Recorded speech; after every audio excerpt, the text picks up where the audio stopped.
थकित को शांति का वचन। भाई भगत सिंह के द्वारा दिसंबर 27। हर समय हर प्रकार से आत्मा में प्रार्थना और विनती करते रहो और इसीलिए जागते रहो। इफिसियों की पत्री 6 अध्याय 18 पद। शत्रु उपहास और निंदा के हथियारों का उपयोग करता है, जैसा कि हम नहम्या 4 अध्याय 1 पद में देखते हैं। ये बहुत ही सामान्य हथियार हैं जिनका उपयोग शत्रु परमेश्वर के कार्य में बाधा डालने के लिए करता है। शैतान अक्सर इस उद्देश्य के लिए प्रमुख व्यक्तियों का उपयोग करता है। यह आशा करता था कि प्रमुख व्यक्तियों का उपहास और निंदा परमेश्वर के कार्य को नुकसान पहुंचाने के लिए अधिक प्रभावी साबित होगा। संबलत और तोबिया के पास न केवल यरूशलेम में महत्वपूर्ण पद थे, बल्कि उनके पास बहुत धन भी था। उन्हें अपने पद, भूमि, अधिकार और धन पर इतना घमंड था कि वे उन लोगों का जो परमेश्वर की आज्ञा मानना और उसकी सेवा करना चाहते थे, उपहास करने से नहीं डरते थे। हमने पिछले वर्षों के दौरान इसी तरह की बातें होती देखी हैं। जो लोग स्कूलों, अस्पतालों और अन्य संस्थानों के प्रभारी थे और जिनके पास बहुत पैसा था, वे अपने उच्च पद पर सत्ता के नशे में चूर थे। वे उन लोगों का उपहास करने लगे जो जल के बपतिस्मा की गवाही देना चाहते थे और कहने लगे, तुम्हें कौन मिट्टी देगा और तुमसे कौन शादी करेगा? आपको नौकरी कौन देगा?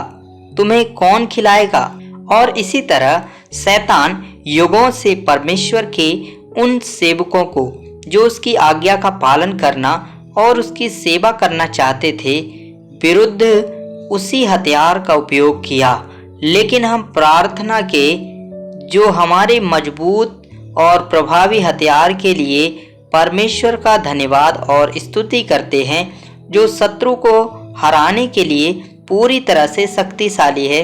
अगर हम पूरी तरह से परमेश्वर की आज्ञा मानना चाहते हैं तो हमें हर प्रकार के उपहास और उत्पीड़न का सामना करने के लिए भी तैयार रहना चाहिए।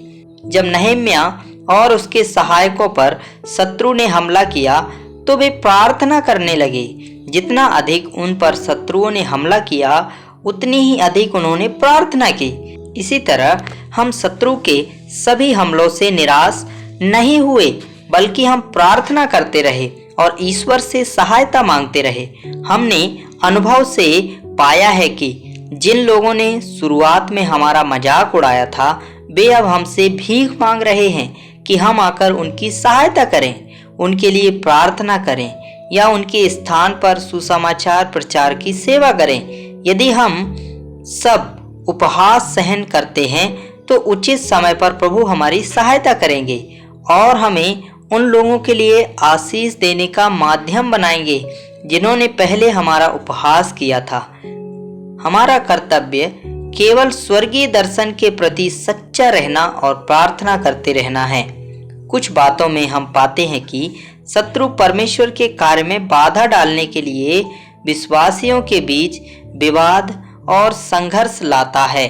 आपस में आत्मा में एकता बनाए रखने के लिए हमें अधिक प्रार्थना करनी चाहिए। शत्रु परमेश्वर के लोगों और परमेश्वर के सेवकों का कड़ा विरोध कर सकता है।